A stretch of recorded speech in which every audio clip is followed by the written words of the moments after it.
어제 이제 한덕수 총리와 만났다는 친한계가 아닌 인사입니다. 우리 여권 인사 네. 연락을 제가 받았어요. 자, 단독. 네. 내일 한동훈 후보가 50% 이상으로 끝나면 한덕수 총리가 안 나올 것 같다. 아, 뭐 일어나지 않을 일을 얘기하고 있어. 아, 나 갑자기 화가 나는 거야. 일어날 수도 있지. 왜 이러? 나도 출마해 그러면. 아, 진짜 그러네. 아니, 한동훈 캠프가 이런 식이라니까. 뭔 소리? 우리 당 사람들이 서운해할 만큼 저는 보수 쪽 사람들이나 중도 쪽에 있는 사람들을 적극적으로 기용을 하는 모습을 보여줘야 된다. 왜냐면 네. 인사가 시그널이잖아요. 이재명 후보가 이제 대선 후보 1위로서의 전략을 확실히 세운다. 도전자가 아니라 수비자로서 본인이 가장 유리한 위치에 있으면서 이미 집토끼는 다 잡았다. 보수 쪽을 향한 행보를 계속해도 중도 쪽을 향한 행보를 해도 민주당 흔들림은 없을 것이다라는 확신이 쓴 거죠. 네. 저는 이 부분에 대해서 옳은 판단이라고 봐요. 정치인은 포지션에 따라 가지고 행동이 바뀌어야 됩니다. 한덕수 총리가 생각이 있으면 지지 선언할 거면 이준석을 해야지 왜 국힘을 해요? 이준석을 왜 해 거기서? 아니, 그래도 제대로 오늘- 이재명을 이길 사람은 이준석밖에 없는데. 한없이가 배운 정치 토크쇼 장르만 여의도 4월 28일 월요일 순서 시작하겠습니다. 반갑습니다. 정프로고요. 주말 그리고 지난 금요일까지 하여튼 국민의힘 경선 토론 참 볼만했습니다. 네, 볼만했고요. 뭐 그 얘기 포함해서 민주당의 대선 후보는 확정이 또 됐고요. 그런 이야기들 같이 묶어서 여러분께 좀 전해드릴 예정이고요. 오늘 함께해 주실 분들 바로 소개해드리겠습니다. 국민의힘 한동훈 캠프 대변인이십니다. 박상수 대변인님 어서 오시고요. 예, 안녕하십니까? 네, 반갑습니다. 더불어민주당 부대변인 강성필 부대변인님. 안녕하십니까, 네, 강성필입니다. 네, 고맙습니다. 개혁신당 선거대책본부 김성열 대변인도 함께하십니다. 네, 안녕하세요. 김성열입니다. 네, 반갑습니다. 그리고 최윤경 기자님 오셨습니다. 네, 안녕하십니까. 네. 자, 이제 민주당은 대선 후보가 압도적으로 확정이 됐습니다. 역대 최고 득표율이죠? 네, 그렇습니다. 89.77% 예. 이재명 후보가 득표를 해서요. 21대 대선 후보, 민주당 후보로 확정이 되었습니다. 네. 89.77. 뭐 수도권 강원 제주에서도 뭐 90% 넘겼고요. 누적이 이제 89.77인데 요 정도면 김대중 전 대통령보다도 훨씬 높은 수치라고 네, 하죠. 그렇습니다. 김대중 예. 전 대통령이 78% 정도였고 네. 그 박근혜 전 대통령도 83.97% 이렇게 얻어서 후보가 되었는데 네. 이재명 후보가 이제 가장 높은 득표를 했다. 뭐 변수는 이제 없다고 봐야 되겠죠? 변수 혹시 있습니까? 어떤 변수요? 아니 이제 뭐 네.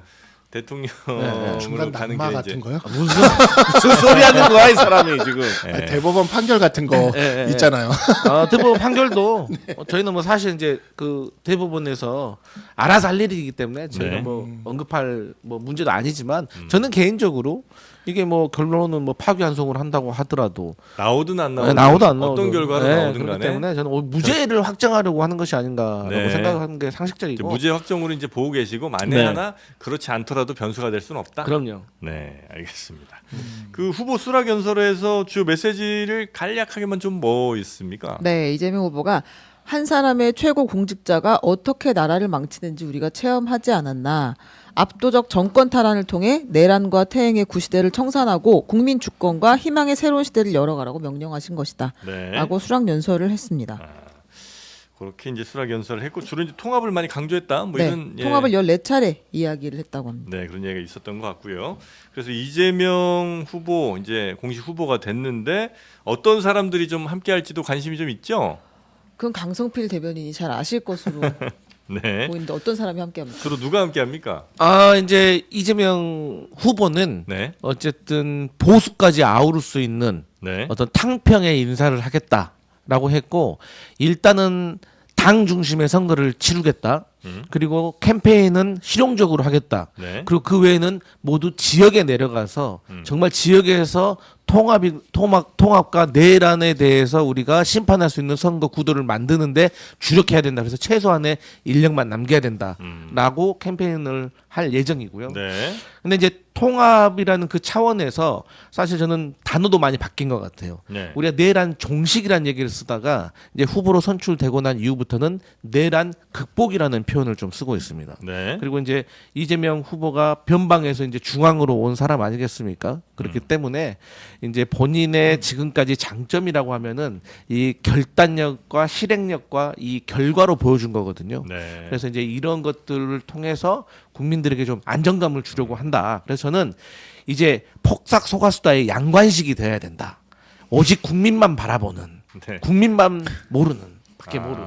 그 국민은 이제 애순이군요. 그렇죠. 네, 그래서 그러니까 국민만 옛날에는 바라보는. 양관식 같은 좀 성실하지만 느리고 좀 답답하게 보이는 분들이 주변에 좀 있었습니다. 네. 근데 요즘 세대는 그런 사람 많이 답답해하는 걸 싫어하잖아요. 네. 그런데 그럼에도 불구하고 이 드라마가 흥행이 된 이유는 요즘 세상은 다시 그런 분들을 바라고 있다는 것.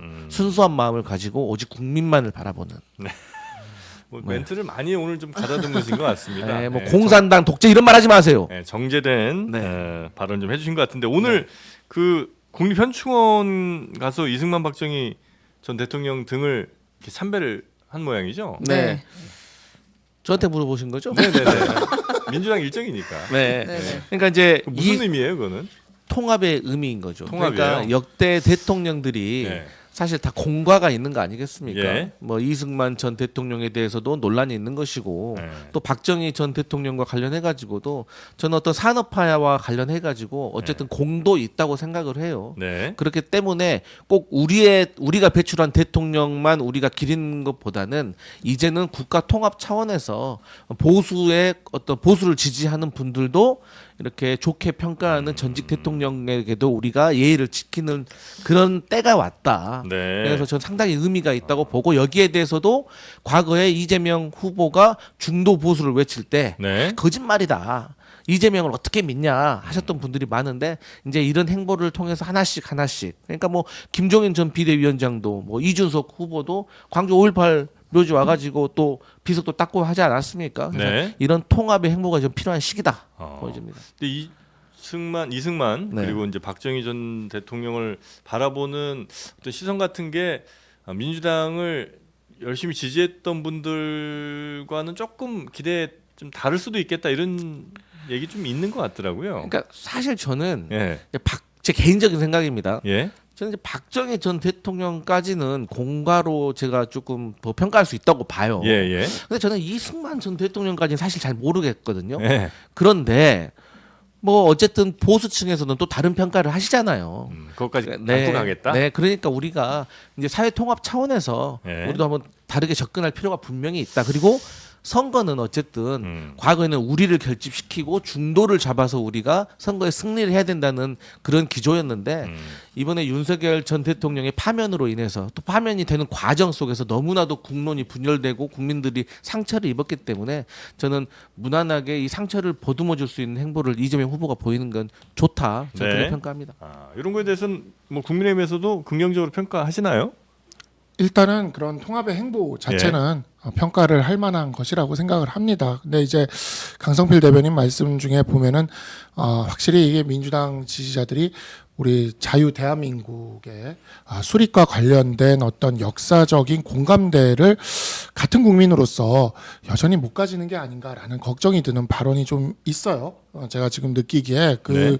젤렌스키가 미국과의 사이에서 그렇게 지금 얻고 싶어 하는 게 바로 상호방위 조약이거든요. 그런데 그와 같은 한미 상호방위 조약을 체결해 낸 것이 이승만 대통령이죠. 그리고 독도 문제와 관련돼서 과거에 이제 김대중 대통령은 물론 한일 관계를 개선하기 위한 것이긴 하지만 독도에 대해 한일 중간수역을 설정해주는 어업협정을 체결하고 그랬지만 이승만 대통령은 독도까지 포함된 평화선을 선포해서 독도 영유권 문제에 있어서 확실한 그 우리의 법적 외교적 근거를 마련해 놓은 그런 업적도 있는 거거든요. 근데 네. 그러한 지점들에 대해서 공가로 평가를 해야지 그러한 부분들에 대해서 공을 인정하지 않는, 특히 한미 상호방위 조약 부분은 지금 자유 대한민국의 안보 질서를 유지하는 가장 큰 틀입니다. 그런 부분에 있어서 이렇게 당의 부대변인이신 분이 이게 받아들이기가 어렵다라는 식의 이야기를 하시면 국민들이 느끼기에 네. 민주당이 과연 진짜 중도 보수 통합의 길로 가고 있는 것인지 의문을 품을 수밖에 없을 것 같습니다. 생각들이 뭐 각자 또 다르실 수는 있을 테니까 그 정도로 요 얘기는 좀 넘어가고 예. 저 역사학과 나왔습니다.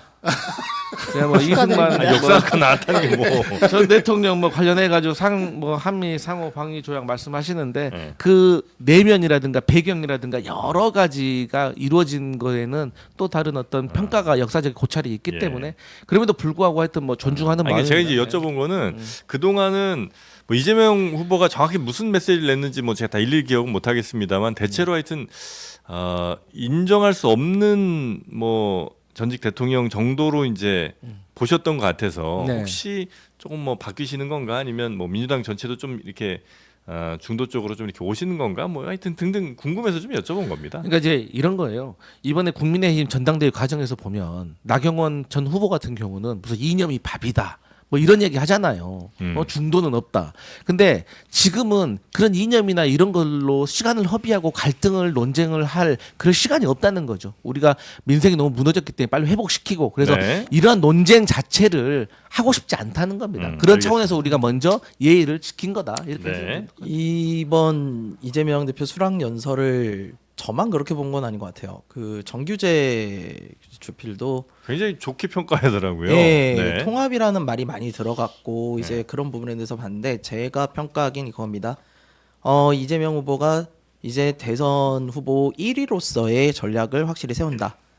이제 도전자가 아니라 수비자로서 본인이 가장 유리한 위치에 있으면서 이미 집도끼는 다 잡았다. 이제 집도끼는 내가 뭐라고 해도 내가 이승만에 가서 인사를 하든 박정희에 대해 인사를 하든 나에 대한 믿음이 있을 거다. 그러므로 내가 이렇게 지금 보수 쪽을 향한 행보를 계속해도 중도 쪽을 향한 행보를 해도 민주당 흔들림은 없을 것이다라는 확신이 쓴 거죠. 네. 저는 이 부분에 대해서 옳은 판단이라고 봐요. 정치인은 포지션에 따라 가지고 행동이 바뀌어야 됩니다. 이재명 후보가 옛날에 경선 2017년인가 그때 문재인 대통령이랑 경선할 때만 해도 굉장히 강성이었어요. 굉장히 세게 막 얘기를 했고 성남시장 시절도 그랬고 이제 그런 부분들이 이제는 지도자의 위치에 올라가면은 그것이 굉장히 폭력적으로 느낄 수 있다는 거죠. 그게 정치적으로 약자의 입장에서는 그냥 옳은 소리 소신으로 보일 수 있지만요. 지도자가 되면은 이건 굉장히 독재 위험성이 느껴질 수 있어요. 권력을 가지게 되는 순간. 그럼요. 네. 그래서 이런 통합의 메시지 이런 거에 대해서 너무 좋아요. 너무 좋은데 딱 하나 과연 실현할 의지가 있느냐? 과연 진짜로 끝까지 이거를 실현하겠느냐? 이거는 정책으로 얘기를 해야 돼요. 보수로 오신다고 그래가지고 보수를 내가 표방하겠다 말로 하는 게 아니에요. 예를 들어가지고 52시간제라든가 아니면 상법 개정안이라든가 뭔가 보수 쪽에서 이야기하는 그런 정책들에 대해서 스탠스를 명확히 해줌으로써 이 부분에 대해서 자기가 확증을 좀 지어줘야 된다. 증명을 해야 된다. 이런 생각을 좀 합니다. 네. 알겠습니다. 좀 이재명 후보 함께하는 사람들 누구냐 얘기하다가 여기까지 왔는데 네네. 우리 기자님께서 제일 좀 그래 주목할 만한 사람 좀 혹시 이재명과 함께하는 사람들 중에서요. 있으면 좀 몇몇 분만 좀 그래픽 한번 찍어주실까요? 볼까요? 네.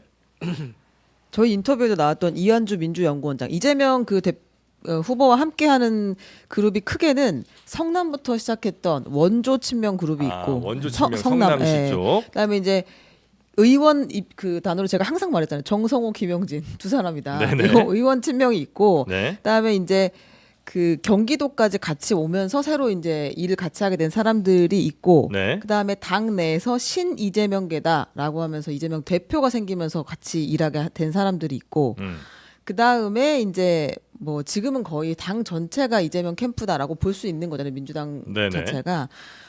당연히 성남시에 있는 성남에서 같이 했던 분들은 절대 뗄래야 뗄 수 없는 관계일 거고, 대통령실에 간다 그러면 같이 가게 될 겁니다. 이 사람들이 네, 핵심 네, 네, 인물들이 될 것입니다. 이한주, 김남준, 김현지, 정진상 뭐 이런 분들. 성남시에서 시장할 때부터 함께 했었던 아주 오랜 인연 있는 분들은 아마 대통령 실에까지 같이 갈 가능성이 좀 높아 보인다. 상당히 높다. 상당히 이렇게 봐야 높다. 될 것 같습니다. 네. 이한주 원장님은 지난번에 그 경기도지사 하실 때 아마 경기도 연구원장 하셨던 걸로 네. 제가 기억을 해요. 그리고 지난 대선 때도 제가 이제 민주연구원에 이제 원장님을 모셨는데 민주당에서 공약이 만들어지는 여러 루트가 있어요. 일단 그 정책위원회가 있죠. 정책위원회에서 국회에 있는 상임위 전문위원들과 함께 만들어내는 정책이 하나 있고요. 그다음에 민주연구원 싱크탱크에서 만드는 정책이 있고 이제 나머지가 후보에게 직속돼 있는 특보단이나 자문단에서 오는 것들이 좀 있는데요. 사실은 그 부분에서 핵심이 이한주 연구원장이었어요. 그래서 이 정책에 있어서는 굉장히 통이다. 예, 그런 생각을 좀 하고 전문가시기도 해요. 그래서 이런 분들을 들어가는 거는 뭐 나쁘지는 않을 것 같다. 다만 이분이 기본소득이나 기본주택이나 이런 거에 대해서 강하게 얘기를 하시던 분인데 지금 이재명 후보 그거에 대해서 안 하겠다 말씀을 하시잖아요. 그러면은 그 되고 나서도 그런 부분을 포기하고 갈 것인지 그런 얘기는 좀 해야 된다고 봐요. 근데 이제 제가 이 말씀을 드리고 싶은 거 뭐냐면 이게 이제 대통령이 되잖아요. 그러면은 평소에 오랫동안 인연을 맺어왔던 우리가 소위 말하는 성남 식구들이라고 하면 이런 분들 가신 그룹이잖아요. 이런 분들이 하는 역할과 그다음에 새롭게 모인 뭐 일종의 친 이재명계를 넘어서 당내 인사를 넘어서 이 내각을 어떻게 이끌어 갈 것인가로 역할이 또 따로 분리가 되기 네, 때문에 네, 네. 저는 여기에 대해서는 이재명 후보가 정말 안정감을 주기 위해서는 저는 보수 쪽 인사들 쉽게 말해서 우리 당 사람들이 서운해할 만큼 저는 보수 쪽 사람들이나 중도 쪽에 있는 사람들을 적극적으로 기용을 하는 모습을 보여줘야 된다. 왜냐하면 네. 인사가 시그널이잖아요. 네. 근데 지금 이재명 후보에게 불안해하는 것들 중에 하나가 입법권과 행정권을 다 가져가게 되는 거 아니냐라는 것이잖아요. 그렇기 때문에 사실 아까 정치 보복하지 않겠다. 하지만 적폐청산은 해야 된다. 이 적폐청산은 정해진 법의 틀 안에서 우리가 법적 책임을 묻는 것이다. 이런 정도의 우리가 이제 선을 그어놓고 우리가 보복하지 않겠다는 것이 통합으로 가는 것이거든요. 그러면 만약에 인수위도 없기 때문에 그 첫 번째로 보여줄 수 있는 게 어떤 인사를 어떻게 저는 뿌리느냐에 대해서 저는 네. 상당히 주목할 게고 저는 또 이 후보가 되는 본선 과정에서도 저는 그 깜짝 놀랄 만한 인사들이 나올 거예요? 있다고 생각을 하거든요. 그 하나만 과정에 우리 알려주고. 근데- 강성필 네. 대변인 할 건 별로 없고요. 네, 그래서 저는 이제 자연스럽게 이제 공보단으로 이제 우리 전환이 되기 때문에 대변인단은 네. 이제 뭐 당을 위해서 저희가 일하는 거지 네.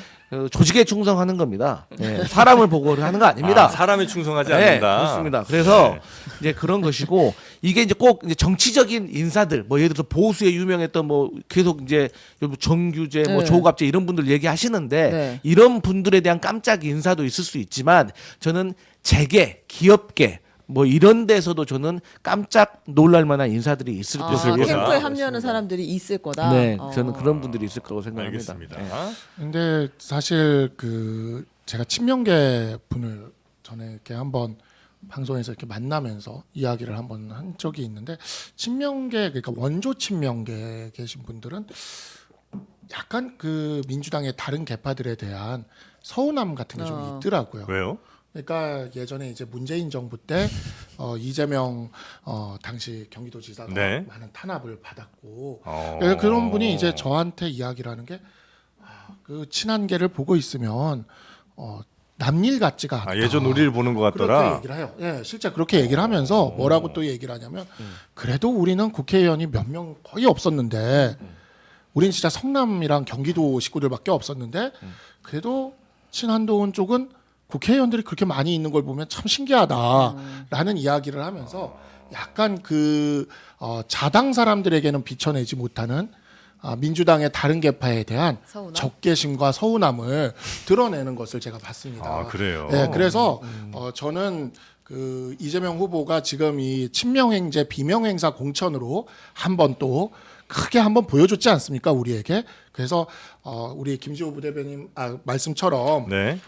그 김지호가 누구예요? 그분 성남에 계세요. 강성필. 부대변인 제가 훨씬 말씀처럼. 훨씬 안 뚱뚱해요 그분보다. 그러네, 맞네. 생겼지. 맞아, 훨씬 잘생겼어. 얼굴은 나지. 제가 지금 말을 하다가 순간 이게 저기 흐르는데. 이 강성필- 서운함을 이야기한 게 김지호 아니 뭐 꼭 그렇진 않고 부대변인이구나. 네, 강성필 부대변인 말씀처럼 네. 그렇게 이제 탕평의 인사를 하면은 네. 뭔가 국민들도 많은 의외성을 느낄 것 같지만 왠지 그러기가 쉽지 않을 것 같다. 그러지 않을 것 같습니다. 성남이 중심이 된 네. 인사하지 않을까라고 생각이 듭니다. 조심스럽게. 저 아까 우리 강 부대변인 말씀 주신 게 진짜 맞는 말이라고 봐요. 사실 정말 예전에는요 대통령이 이렇게 딱 되고 나면 측근 그룹은요 나는 뒤로 빠질게. 그러면서 양보를 해주고 그런 것들이 미덕이었거든요. 왜냐면 그런 사람들이 들어가면 아무래도 비선까지도 아니지 그냥 실세가 되는 그런 상황들이다 보니까 대통령을 위해서 오히려 뒤로 빠져주고 다른 사람들 넣어주고 이런 게 미덕이었는데 제가 느끼는 요즘의 민주당은 그런 거 없어요. 그런 거 없어. 그냥 무조건 내가 가서 더 세게 내란 종식해야지. 이런 식의 논리를 가지고 들어갈 가능성이 매우 높다. 그래서 저는 앞에서 말씀 주신 것처럼 그렇게 가면 너무 좋을 것 같은데 민주당이 그럴 가능성은 많아 보이지 않는다. 네. 근데 저 이재명 대표 성남 때부터 경기도지사 때부터 모셨던 분이 있거든요. 근데 그분이 저한테 해줬던 말이 있어요. 과거에 이게 정말 제대로 된 참모고 이 조직이 잘 되려고 하면 가신 그룹은 가신 그룹이 할 역할들이 있기 때문에 계속 새로운 사람들을 영입을 하고 더 확장을 시켜야 된다. 근데 인간의 본성이라는 것이 내 자리가 밀려날까 봐 그렇게 하지 못하는데 대통령이라는 자리는 너무나도 많은 인사권을 가지고 있기 때문에 네. 충분히 자기의 포션이 있기 때문에 최대한 중도에 있는 인사들 또 전문성 있는 인사들을 계속 대통령 주변에 붙여주는 것이 정말 참모로서 할 일이다라고 생각하시는 분들이 있기 때문에 저는 그럴 거라고 생각합니다. 그런 사명감을 가진 분들이 많이 있다면 뭐 네. 좋은 인사가 나오겠죠. 네. 확실히 근데 민주당 경선 얘기는 네. 조금 그러니까 흥미성만으로 따져보면 네. 그렇게 높지는 않았던 것 같고 역시 국민의힘 경선이 네. 재미는 좀 있는 것 같긴 합니다. 네. 한번 가볼까요? 가보시죠. 네. 네, 지난주 목요일, 금요일 아. 이제 1대1로 맞수 토론을 했잖아요. 목요일은 국민의힘에서. 좀 그냥 그랬고 근데 금요일 목요일도 근데 생각 외로 네. 또 뭐 한 방이 있긴 했었는데 저희가 네. 소개는 드렸고 금요일 거는 저희가 소개를 못 드렸잖아요. 아, 3시간 토론이 있었습니다. 좋았습니다. 홍준표, 한동훈, 홍준표 와. 이렇게 주도권을 나눠 가지면서 맞수 토론이 있었는데요. 이 난타전은 몇 개를 쪼개서 저희가 한번 네. 들어보려고 합니다. 3시간 다 보시기 여러분 어려우실 테니까. 저도 이제 어지간하면 스킵해서 보는데 와 보셨죠? 그거는 네. 안 볼 수가 없겠더라고요. 와 정말 긴장감이 빼놓을 구석이 없어. 웬만한 뭐 무슨 저 스릴러 영화보다 와 더 재밌었습니다. 눈을 뗄 수 없어. 근데 제가 이런 거 할 때마다 댓글에서 진짜 너네는 나라가 이 꼴인데 웃음이 나오냐고 하시는데 네. 보면 웃음이 나옵니다. 이거 한번 보고 오겠습니다. 하나 먼저 볼게요. 아이고 난 우리 당원들이 한동훈 후보 찍으면 진짜 정신 나간 사람들이야. 그 말씀을 혹시 주워 담으실 생각은 없습니까? 우리 당원들이 보고 계시잖아요. 그렇게 말씀하시면서 당원들에게 홍준표 후보를 해달라고 요청하실 건가요? 됐어. 됐어요. 또 데스요가 아이고, 한 나- 5번 정도 더 나옵니다. 와 아니 아무리 그래도 어떻게 상대 그 경선 같은 당 경선 후보인데 이 사람 지지하는 당원들은 정신 나간 사람들이라고 할 수가 있어요.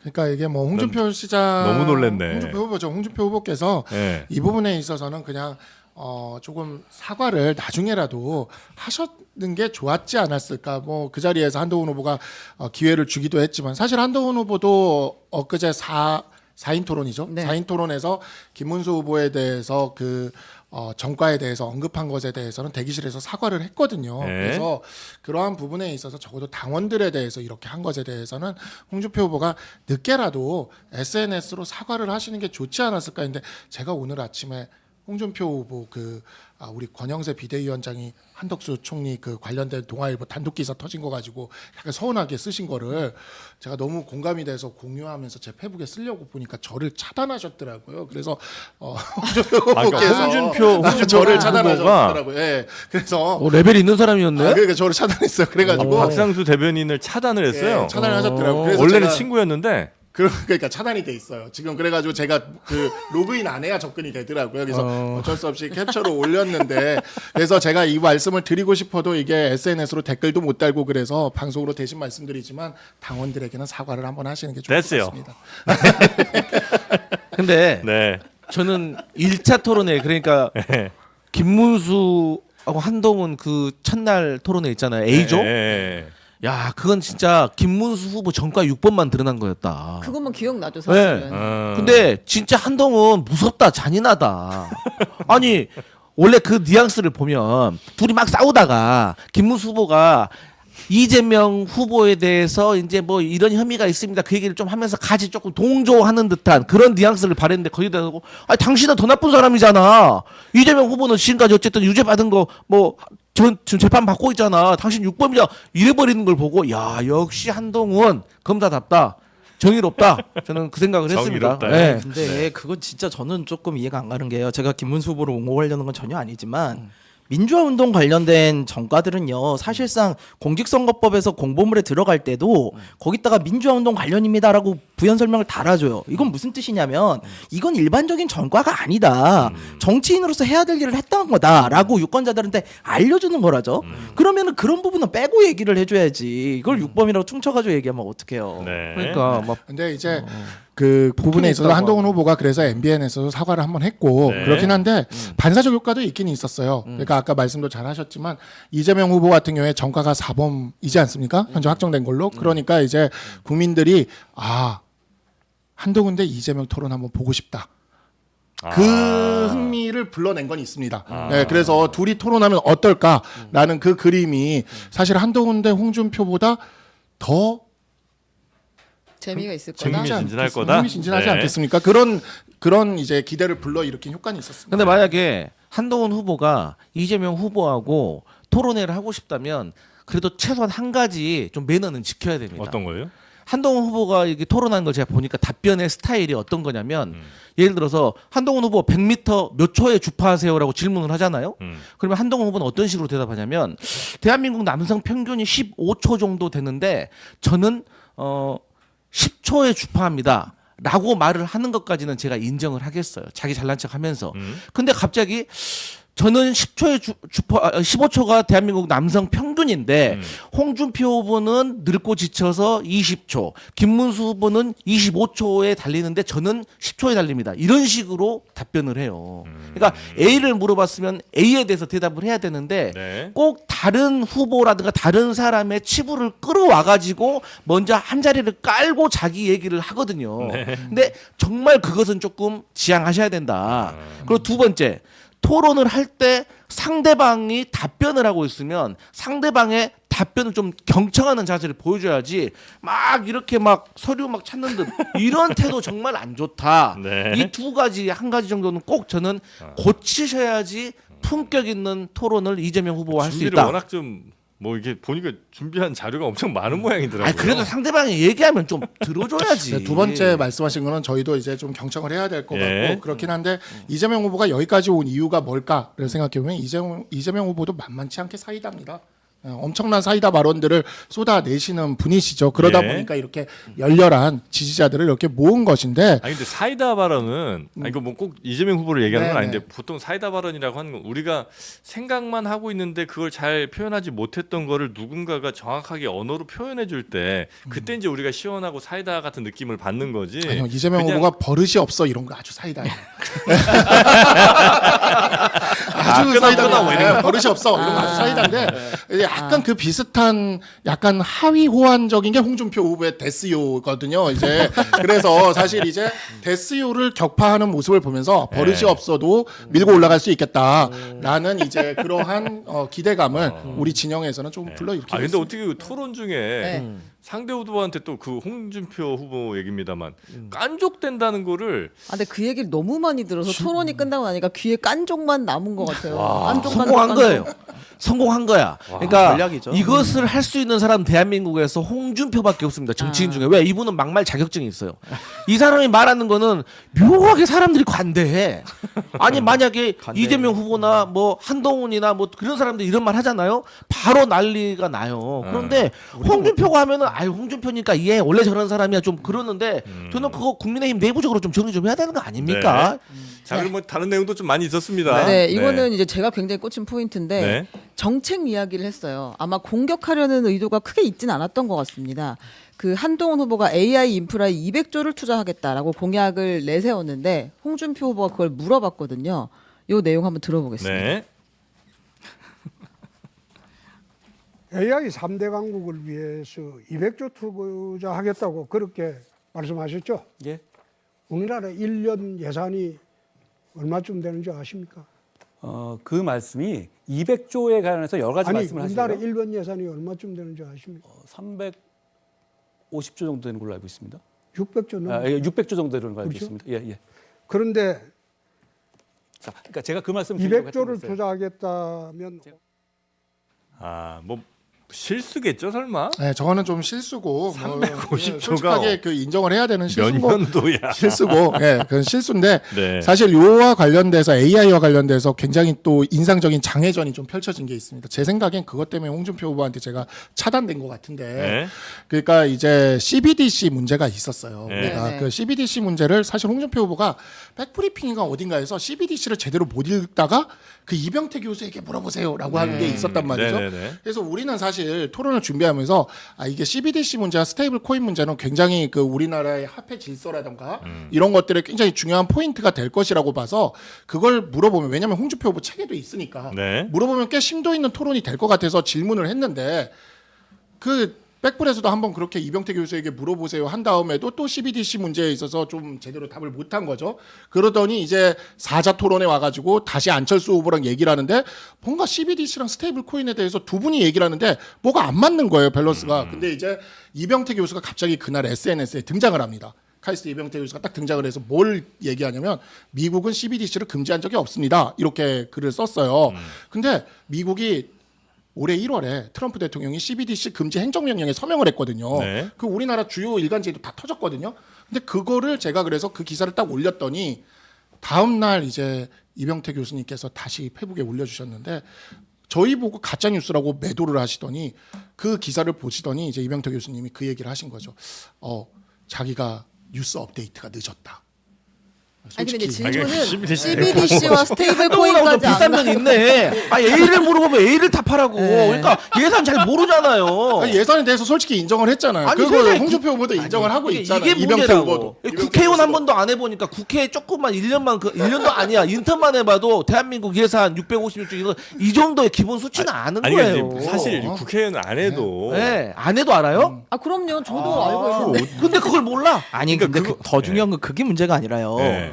예산 수치를 틀릴 수도 있어요. 예, 관대하게 보자고요. 틀릴 수도 있어. 근데 AI 200조 넣겠다고 그랬잖아요. 근데 나라 전체 예산이 350조라고 한다는 거는 AI의 60% 가까이를 넣겠다는 거예요. 우리나라 예산 구조가요. 노동복지 쪽에 한 30% 쓰이고요. 교육이나 지방행정이 15%씩 쓰여요. 국방에 10%씩 쓰여요. 이것만 해도 70%야. 이거는 고정비야.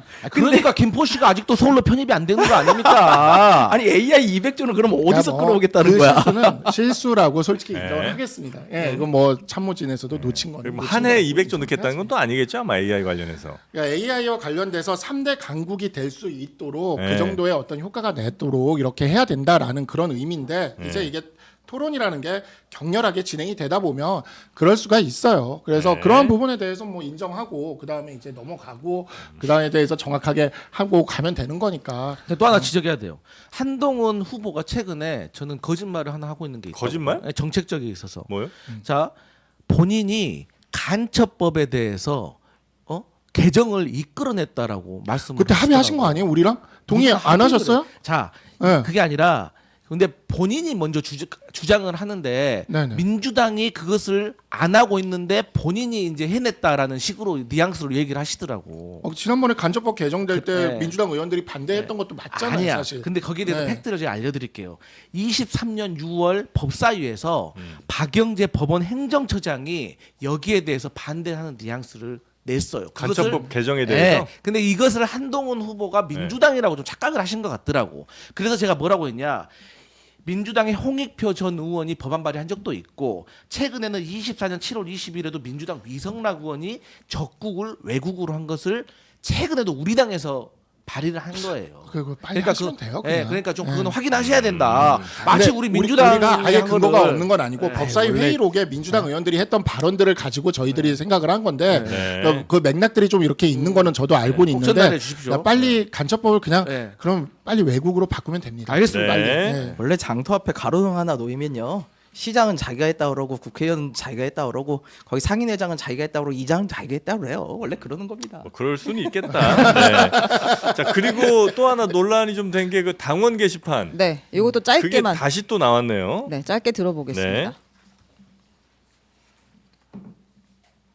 후보 4개를 원색적으로 비난하는 글이 게재가 됐어요. 한 후보의 가족이 범인인가 아닌가 그 대답을 우선 해보세요. 당원들이 익명으로 보장돼서 게시판에 쓴 글에 대해서는 그런 거 확인할 필요가 없습니다. 말 안 하는 거 보니 가족 맞는 모양이네. 뭐 마음대로 생각하십시오.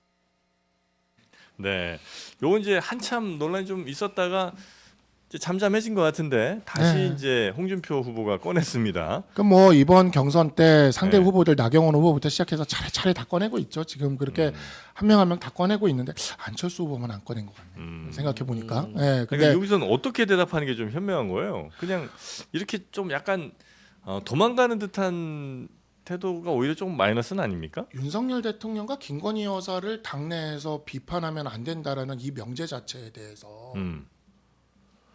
그에 대해서 우리가 인정을 우리 당이 해야 될 필요가 있겠느냐라는 지금 시점에서 특히 그런 점에서는 그 원론적인 이야기를 한 겁니다. 누가 윤석열 대통령 비판하고 김건희 여사 비난했다고 그에 대해서 비판을 하고 뭐 배신이라 그러고 뭐 폐륜이라 그러고 이러는 것이 과연 적절한가? 우리가 지금 그거를 배신이니 폐륜이니 뭐 이런 식으로 이야기를 하면서 과연 이재명 후보와 그것도 계엄과 탄핵 이후에 이 대선을 치러낼 수 있겠느냐? 그 측면에서 우리는 원론적으로 접근하고 가야 된다고. 그러니까 뭐 예를 들면 계속 공격할 거 아니에요. 그러면 그래 내 아내가 윤석열 비판하려고 올렸다. 더라. 뭐 어떡하라고? 이걸 할 수 있는 거 아니에요? 그 이제 저기 그 민주당이 네.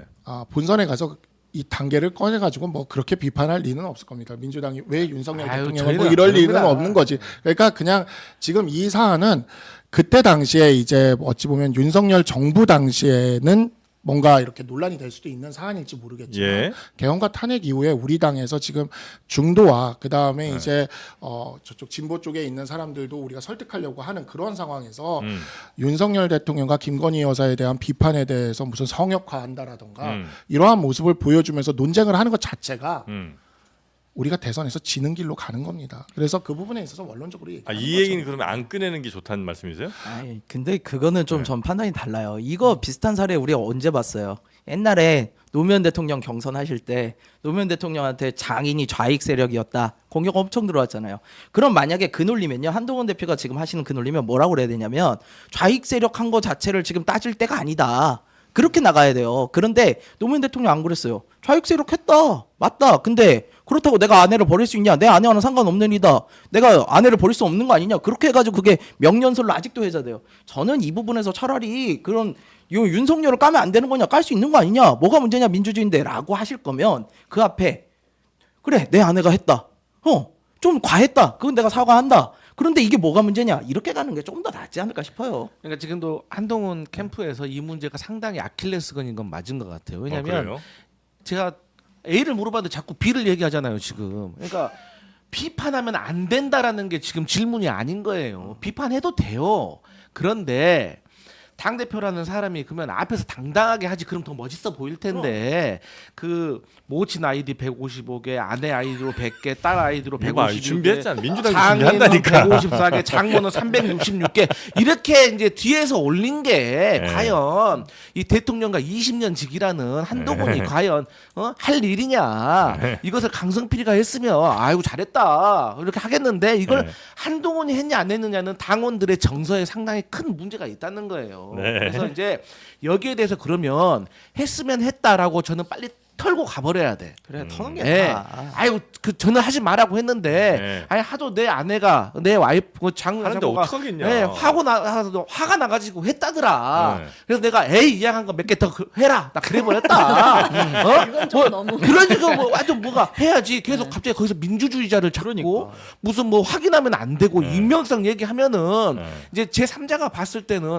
했다는 얘기를 저렇게 어렵게 하는구나라고 그러니까. 하기 이게 때문에 만약에 이게 당내에서 정말 그냥 당내에서 비공개를 하는 회의 같으면 충분히 이런 논의 나 한동훈 입장에서 할 수 있다고 보는데 이게 국민들이 보는 거잖아요. 그러면 굉장히 한동훈 대표가 뭔가 숨기는 거 있는 것 같고 얘기를 피하는 것 같은 느낌을 주니까. 근데 민주당과 네. 개혁신당은 이런 말을 할 수도 있고 네. 또 국민들도 할 수도 있겠지만 우리 당은 또 우리 당 안에 사정이라는 것이 또 또 있어요. 네. 그러다 보니까 이러한 부분들에 있어서 윤석열 대통령과 김건희 여사에 대해서 비난을 하는 것 네. 이러한 것들에 대해서 뭐 민주당이나 개혁신당이나 국민들은 당연히 그게 뭐가 문제가 될 수 있느냐 이렇게 할 수 있겠지만 또 우리 당은 우리 당내에 사정이 있는 것이기 당내 때문에 사정이 있다. 그러한 부분들에 있어서는 이 정도로 우리 알겠습니다. 당내 알겠습니다. 경선을 타는 또 하고 찬성인데 있다. 그거 해야지 중도층이 더 찍어준다니까요. 윤석열 잘못한 거 맞잖아. 우리가 썼어요. 중도층이 더 좋아한다니까. 그럼 우리 네. 강성필 부대변인님은 네. 그 4명 토론 중에 네. 보고 나니까 누가 제일 잘 그나마 한 것 같다. 누구예요? 누가 제일 낫다? 아니 누가 제일 진짜 못 봐주겠더란 누구고? 이제 간단하게. 최악은 네. 홍준표. 최악이 홍준표. 예. 네. 아니, 어쨌든 간에 그래도 네. 그 최소한의 대통령이 되겠다라는 사람이 네. 최소한의 예의와 너무 품격이 수비가 좀 너무 있어야 없고. 되는데 네. 그러시고 이제 자 그리고 그나마 제일 낫다. 베스트 그나마 네, 그냥 안철수. 안철수. 네. 왜냐하면 나름대로의 AI라든지 의대 증원이라든지 이런 거에 대해서 나름대로 정책적인 어떤 확신이 있더라고요. 민주당에서 안철수 후보를 굉장히 좀 높게 평가하시는 것 같아. 다른 분들도. 네, 자 그리고요. 저도 제일 잘한 건 안철수 의원이 낫다고 생각해요. 그래요. 왜냐하면은 저 진흙탕 속에서 어쨌든 본인은 정책 이야기를 하겠다. 사실 그 분위기 쉽지 않아요. 남들이 아니 다들 그 얘기만 하거든요. 키높이 깔창, 가발 이야기, 뭐 코바콩 이야기 이런 그만하게 것만 해야지. 하잖아요. 근데 네. 그런 거 다 내는 거 저도 인기 끌고 싶으면 할 것 같아요. 근데 그런 얘기 빼고 딱 정책 이야기만 하잖아요. 관심이 안 오더라도. 아니, 저는 이거 높이 사야 된다고 높이 보고 사고 최악은 사실은 김문수 후보라고 봐요. 김문수. 저는 사실 이 상황에서 벌어지는 모든 얘기는 본인이 책임지고 가면 되는 이야기들이에요. 네. 네. 유권자로부터 선택을 받으면 되죠. 근데 부정선거 이야기는 이건 진짜 꺼내서는 안 되는 이야기예요. 근데 그거를 저렇게 주장하면서 어떻게 대선 후보가 되겠다는 건지. 아니 대선 후보도 부정선거면 그 선거를 어떻게 할 거예요? 어떻게 후보가 되겠다는 거예요? 난 이해가 안 가. 네. 네. 그렇게 이제 평가해 주셨고 뭐 우리 대변인께는 안 물어보는 게 낫겠죠? 그냥 뭐 요즘 여론조사들에서 계속해서 1위로 나오고 있는 한동훈 캠프의 입장에서는 모두 안고 가야 되기 때문에 모두 잘하셨다. 그리고 AI야? 줄 알았어. 모두 무슨 잘하셨다. 소리야? 약간 최종 2인만 한번 그럼 뽑아보시죠. 예, 아니, 모두 잘하셨고 우리는 지금 내일 50%를 목표로 하고 있기 때문에 왜냐하면 월요일에 결선 없이 지금 간다? 벌써 이재명 후보가 선출이 됐어요. 근데 우리는 토요일까지 우리 내부에서 이런 싸움을 계속 국민들한테 더 보여줘서는 지금 안 그래도 불리한 상황에서 일주일 더 손해를 보는 상황이거든요. 그래서 빨리 우리는 결정하자. 여기서 그냥 끝을 알겠습니다. 보겠다라는 그런 생각입니다. 네. 자 그리고 다음 네, 그다음 수순이 남아 있죠. 네. 국민의힘 후보가 되더라도 다음 파트너가 하나 남아 있습니다. 한덕수 권한 대행과의 단일화 여부. 거의 뭐 나오는 걸로 뉴스 아니 저는 하루에 5개 넘는 한덕수 출마 단독을 이제 그만 보고 싶습니다. 심지어 그 측근이 사표를 냈다는 것까지 지금 단독으로 기사가 나오는 그런 상황인데 네. 지금 이제 김문수 홍준표 후보는 콘클라베 하겠다, 원샷 경선하겠다 얘기했고 한동훈 후보도 뭐 단일화를 고려하겠다 정도까지 얘기가 나온 것 같아요. 이거 어떻게 되는 겁니까? 요거는 제가 특종 하나 드릴까요? 제목 하나 주고 가세요. 뭔데요, 네. 진짜? 기대감이 넘친다. 예, 이건 하나 드려도 될 것 같아요. 네. 어제 이제 한덕수 총리와 만났다는 친한계가 아닌 인사입니다. 우리 여권 인사 네. 연락을 제가 받았어요. 자 단독. 네, 여권 인사에 연락을 받았는데 내일 그 한동훈 후보가 50% 이상으로 끝나면, 내일 화요일. 네, 발표. 50% 이상으로 끝나면 한덕수 총리가 안 나올 것 같다. 뭐 일어나지 않을 일을 얘기하고 있어. 나 갑자기 화가 나는 거야. 일어날 수도 있지. 왜 왜 이러? 왜 이래요 지금? 아니, 이거 정말 이제 자주 만나시는 분한테 제가 연락을 나도 받은 거예요. 출마해 한덕수 총리가. 그러면. 진짜 그러네. 아니 나도 굉장히 주의 깊게 들었는데 화가 나려고 하네. 한동훈 캠프가 이런 식이라니까. 뭔 소리예요? 아니 우리가 50% 이상 나올 수도 있죠. 아 근데 그러면은 그럼 안 나올 것 같다. 반대로는 50%가 안 나와서 결선에 가게 되면 그건 모르겠다는 거죠. 그러면. 그러면 이제. 제목이 안 나오잖아요. 아 근데 이제 출마하겠다는 거네. 이런 말 하면은 역시 한동훈 캠프 무책임해. 아니 우리는 50%를 목표로 하고 있다. 당원 게시판 논란에 허둥대 뭐 이런 거 나갑니다. 뭐예요? 참. 참나. 다음 얘기 합시다. 아이고 그냥. 재밌었습니다.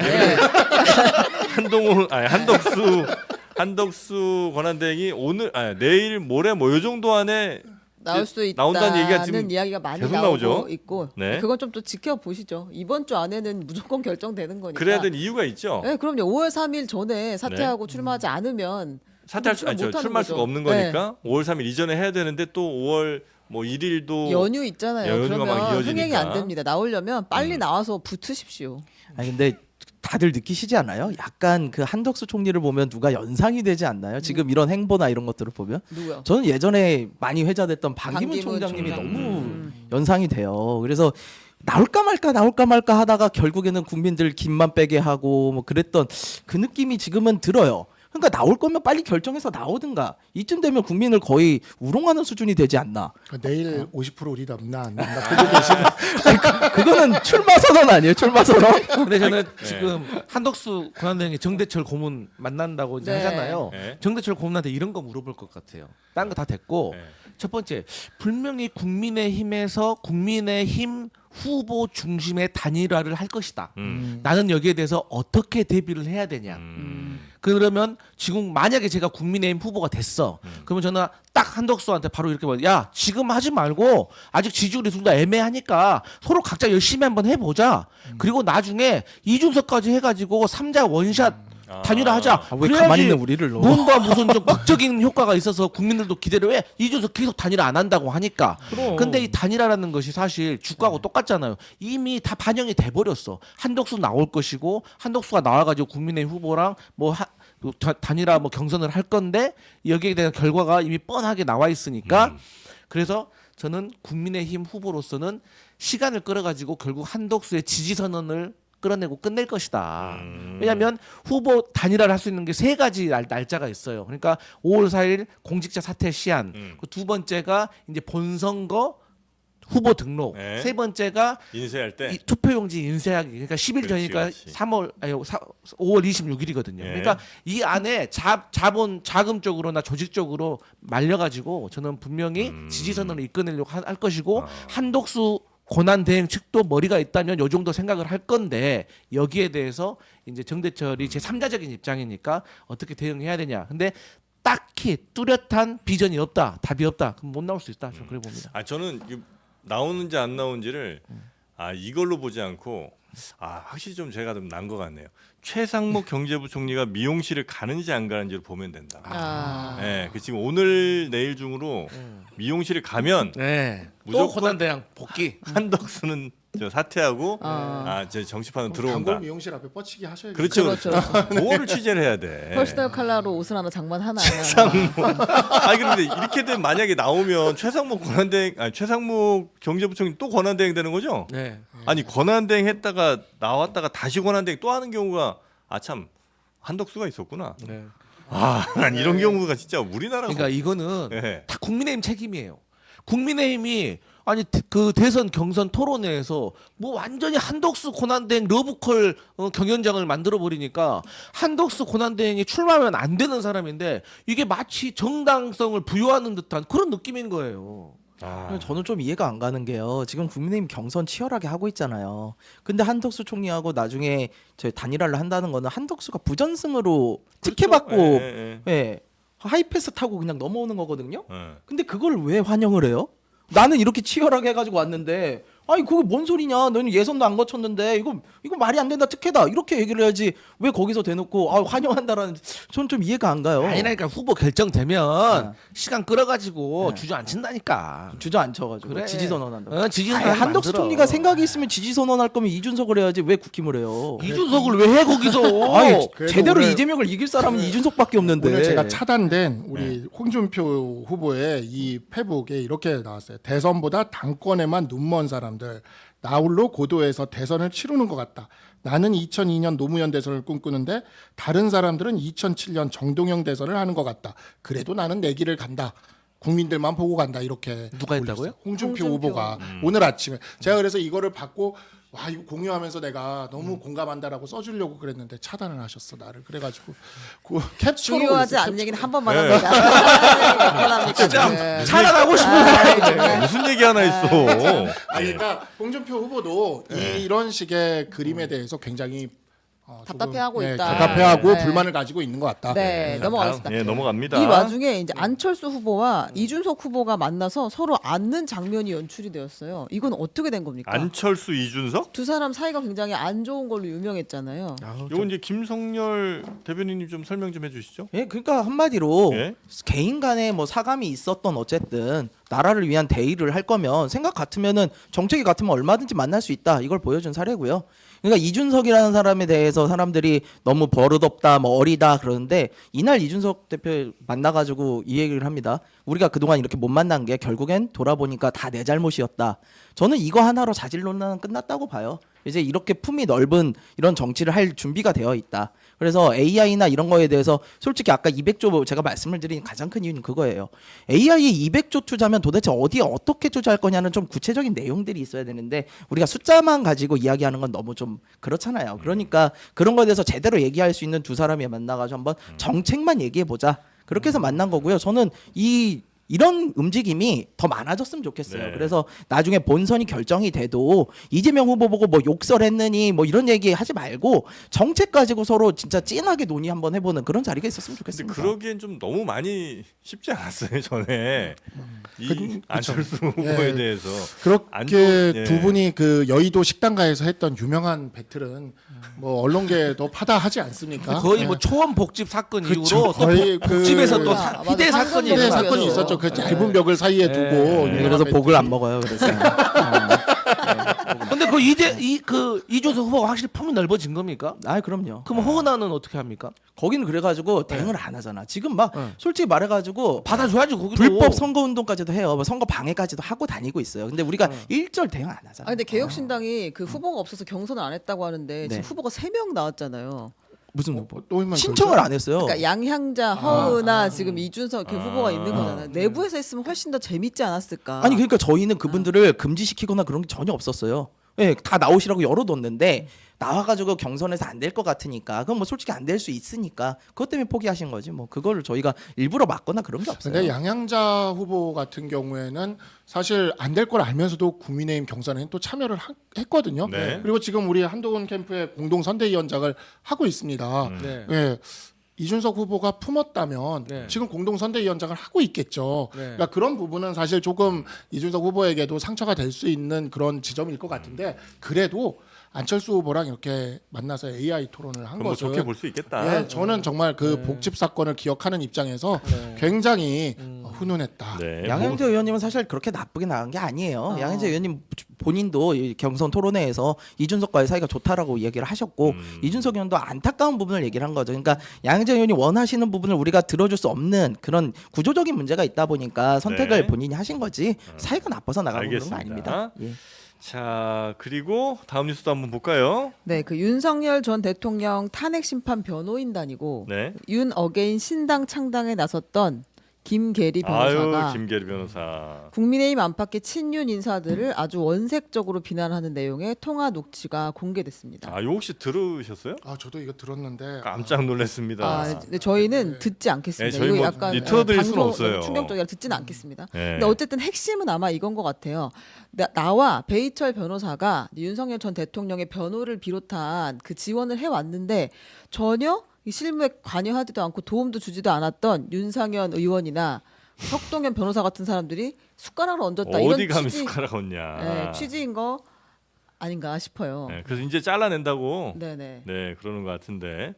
자, 그럼 이제 확실히 그러니까 이 김계리 변호사는 윤석열의 확실한 편인 거죠? 윤석열 전 대통령의. 그럼 핵심 아닙니까? 핵심이죠, 지금? 네, 이 요즘 사람은. 그 시중에 놔두는 3개 계리가 계엄 때문에 개몽됐다. 이 3개. 3개예요. 네. 개개개. 네, 개개.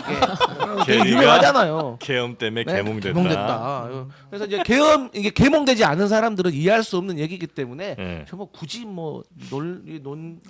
토의할 가치가 없는 거 저는 같아요. 그냥 이 녹취 저도 굉장히 처음에는 이게 AI로 만든 뭐 가짜 아니야라는 생각까지 했어요 사실은. 네. 그랬는데 나중에 그렇지 않다라는 것도 보면서 야, 놀라기도 했지만 가장 궁금했던 건 사실 뭐 김계리 변호사야 뭐 변호인단의 일원이니까 그렇지 않는다 하더라도 윤상현 의원의 정치적 행보의 끝이 어떨까 너무너무 궁금해졌습니다. 그러니까 사실 보면은 소위 말하는 친윤계들 중에서 또 나경원 그다음에 또 뭐 홍준표, 그다음에 김문수랑은 또 좀 다른 결인데 여기서까지 이와 같은 정말 험한 말씀을 듣는 거를 보면서 네. 이분의 끝은 어디로? 왜냐하면 지역구도 그게 저도 같은 인천에 있지만 결코 호락호락한 곳이 아니거든요. 네. 근데 지금 아주 전국구적인 스타가 또 되셨대다가 그래서 이분의 정치적인 행보에 대해서 그 끝에 대해서 궁금증이 생겼습니다. 네. 근데 김계리 변호사는 그 녹취 들어보면 사실 남자들 좀 험한 20대들 또 그 정도는 잘 안 할 것 같은데 와 이 욕이 굉장히 그 찰지다고 해야 되나? 하여튼 저도 그 표현 하려고 했습니다. 찰지다. 너무 이 욕들을 막 이렇게 심하게 하시던데. 저도 한참 때 전성기 때도 그 정도는 안 됐는데 전성기. 좀 그렇습니다. 그 법조인께서 그러니까요. 좀 새로운 모습을 발견했다. 저는 사실 이게 새로운 정치권에 지평을 열었다, 들어오기 이렇게. 전에 김계리 변호사, 석동현 변호사 다 좀 네. 알던 사이였어요. 아. 알았는데 네. 새로운 면을 봤다. 저는. 아 그래요? 예, 새로운 면을 아, 봤다. 못 보던 면이시군요. 예, 그렇죠. 아무래도 뭐 조심하세요. 법조인들끼리 대화하면서 그렇게는 안 쉽지 하잖아요. 않죠. 네, 네. 개몽돼서 그런가? 사석에서도 요즘은 네. 좀 그래. 개봉되기 네, 전에는 안 하죠. 네. 근데 이게 저는 여기서 보셔야 될 거는 욕설도 욕설인데 그게 문제가 아니라 그러니까 윤석열을 보호하고 윤석열을 지키겠다라고 했던 사람들이 결국에는 윤석열이 좋아서가 아니고 자기가 무언가를 얻어갈 수 있을까 이것만 보고 서로 있었다. 그 민낯이 나오는 거예요. 지금 윤상현님 왜 욕해요? 내가 이거 다 만들어놨더니 제가 가져가려고 그런다. 내가 이거를 내 건데 왜 네가 끼어드냐. 밥그릇 뺏기기 싫다. 이전 투구예요. 네. 그냥 이거 이거 너무 밥그릇이 아닌 것 같아서 제가 봤을 때 밥그릇이 아니에요. 폭탄을 서로 가지려고 안 그래요? 근데 한동훈 후보가 그 대표를 물러날 때 그 사퇴 연설에서 그 얘기를 한 적이 있어요. 우리는 이와 같은 극단적 유튜브 이 상업적이고 네네. 우리가 사실 그때 처음에 그 표현을 기업적인이라고 쓰려고 그랬는데 그 마지막에 이제 그 상업적인으로 바꿨어요. 기업적인이 너무 조금 저기 하다 그래서 근데 진짜 기업적인 것 같아요. 근데 이와 같은 기업적인 어찌 보면 이 극우 유튜브들의 행태, 그를 통한 이권 이러한 문제들에 있어서 우리 보수가 그와 결별하지 않으면 우리 보수가 다시 국민들에게 어떤 선택을 받기가 어려울 수 있을지 모르겠다라는 거를 좀 이 녹취가 좀 단적으로 보여주는 것 같습니다. 네. 개몽되었다고 본인이 생각하시는 지지자분들 이거 보시고 진짜 아셔야 돼요. 이 사람들 이념이나 뭐 자신의 신념이 아니고요. 정말 돈과 자신의 정치적 이익만을 위해서 움직이는 겁니다. 휘둘리시면 안 돼요. 네. 자 하나 정도만 뉴스 더 볼까요? 아, 네. 이제 지금 수사가 진행되고 있는 윤석열 전 대통령에 대한 수사가 진행되고 있는데 네. 그 여러 혐의 중에서 더 이상 대통령이 아닌 상황이 됐으니 이제 공소시효가 다가오는 혐의가 하나 있습니다. 그런 거 빨리빨리 해야 된다. 네. 네. 대선 경선 후보 당시에 그 도이치모터스 주가 조작 관련해서 내가 이제 골드만삭스 출신이라고 해서 한 4달 정도 맡겼는데 손실이 났다라고 윤석열 후보가 설명한 게 있었어요. 근데 알고 보니 손실이 나지 않았고 주가 조작에 이제 개입한 그런 정황이 있다. 요거 공직선거법으로 이제 기소를 해야 될 텐데 네. 지금 공소시효가 8월이면 만료가 됩니다. 그래서 요거는 빨리 수사를 해야 한다. 8월 5, 6, 7 한 석 달 남짓 정도 남은 것 같은데 네. 요거는 어쨌든 골드만삭스 출신이라고 해서 4달 정도 맡겼는데 손실이 난 거 이게 이제 팩트가 아니라는 거고 실제로 이제 경제적 이익을 많이 취한 거죠. 네, 그리고 주가 조작으로 이제 아마 다시 수사가 또 김건희 여사 받을 것이기 때문에 네. 같이 맞물려 돌아갈 것으로 보이고요. 그리고 이제 건진법사 전성배 씨 관련해서 계속 수사가 되고 있는데 네. 검찰이 이제 출국 금지 조치를 했다고 합니다. 근데 전성배 씨 부부하고 딸 여기에 처남까지 등장을 해요. 출국 금지 대상에. 네. 근데 이제 처남이 어떤 역할을 했느냐? 뭐 이름이 찰리라고 하는데 찰리? 네네. 네. 근데 이제 그 처남 몫으로 처남의 추천 몫으로 대통령실 직원이 들어갔다 이런 이야기가 나와요. 아니 무속하시는데 법사님인데 처남은 찰리예요? 네, 근데 여기가 이제 무속뿐만 아니라 이제 네. 사업체도 하나 있습니다. 아, 딸이 그래요? 하는 사업체도 있고 화장품 회사 같은 게 또 있고 하거든요. 이분은 불교도 자신이 있었다고 그러고 신천지와도 관련이 있었다고 그러고 단순 무속인은 아니신 것 같아요. 그러니까 이분이 법사가 아니라 법무사예요? 법무사. 뭐 이렇게 자기가 뭐 이렇게 여기저기 막 아니 법무사 폄하 발언입니까? 아, 예. 아니 법무사는 고난이 있잖아요. 고난이 법적으로 고난이 네. 아니 고난이 있으니까 이런 일을 하는 거 아닙니까? 제가 너무 순진한 겁니까? 네. 아니 근데 건진법사는요 사실 저는 판도라의 상자가 이제 열린다고 봐요. 윤 정부의 정말 비선 실세라고 할 만한 사람이 이제야 나온다. 그동안 여러 명 뭐 얘기 나왔던 사람들이 있잖아요. 천공 명태 있는 그렇죠. 사람들. 근데 그런 거 나올 때마다 건진법사가 화를 냈다는 거예요. 네, 어디 쟤네가 무슨 급도 안 되는 것들이 그러니까. 말이야. 네. 근데 그 얘기를 저는 듣고만 있었는데 엊그저께 또 언론에 하나 보도가 되더라고요, 실제로.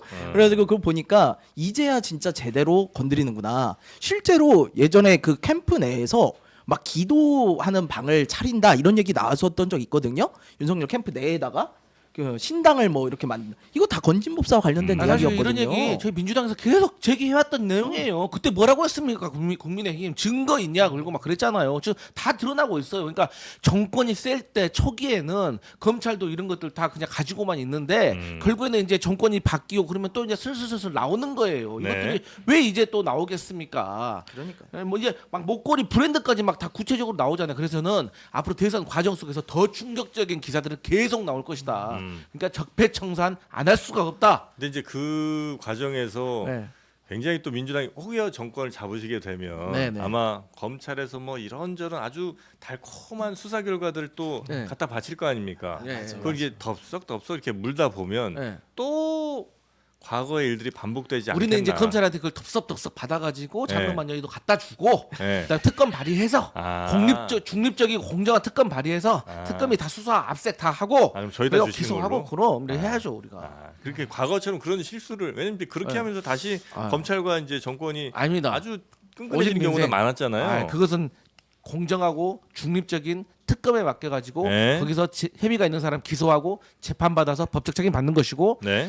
새로운 민주당의 정부는 오직 음. 민생, 경제 성장 그거기에 이제 집중을 근데 해야죠. 어공을 중심으로 하는 특검이 공정하다고 그렇게 얘기할 수만은 없어요. 사실 늘공의 어떤 중립성을 지켜주는 방향으로 가져가는 그런 게 공정한 거지. 네. 어공으로 임명을 해가지고 어공은 완전 내 사람을 임명하는 거잖아요. 특검은 어공인데 어공을 임명해서 공정하다라는 건 이건 말이 되질 않습니다. 그러니까 기본적으로 민주당이 앞으로 뭐 수권 세력으로서 가려고 한다면 그리고 네. 나라를 좀 더 생각을 한다면 계속 특별을 붙이는 것으로 뭔가를 하려고 해서는 좀 안 된다. 그리고 또 그러면 우리 당 입장에서는 그냥 우리 유정복 시장이 지난 경선 토론에서 했던 그 얘기로 마무리를 좀 하고 싶은 게 윤보 명태다. 그러니까 윤석열 대통령은 보내드리고 네. 이재명 후보도 퇴출하는 윤보 명태의 길을 우리는 갈 수밖에 없다. 텔레비전 뉴스 안 봐요. 보내기는 어딜 보내요 지금. 청와대 보낸다는 얘기예요. 그냥 뭐예요? 보내드리는 거죠. 그냥 그런 이제 겁니까? 네. 보내드리는 거죠. 알겠습니다. 하여튼 너무 뭐 이제 정말 많은 사람들이 뭐 이런저런 얘기를 할 텐데 사람 말 너무 믿지 마시고 굳이 믿을 거라면 인터넷 비교원 요 정도 그냥 믿으시고 자연스러워. 타사보다 지원금이 적다면 차액의 150% 보장하는 이런 공약은 우리가 믿을 수 있겠다. 실제로 받은 분들이 많이 계시니까. 네, 그래서 최대 128만 원. 인터넷 TV 신규 가입 시에는 최대 48, 또 휴대폰 구매 시 최대 50, 정수기 렌탈 시 최대 30, 다 모으면 128만 원까지 현금으로 지원금 받을 수 있는 인터넷 비교원을 꼭 선택하시라는 말씀 드립니다.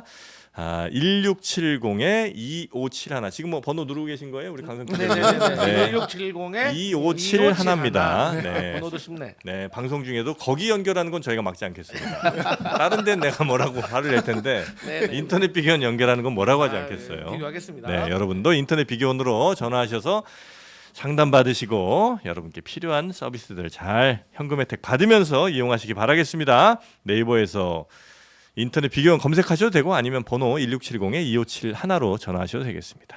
자, 그럼 세 분은 여기서 보내드리고요. 다음 주에 또 뵙도록 하겠습니다. 고맙습니다. 감사합니다. 감사합니다. 네.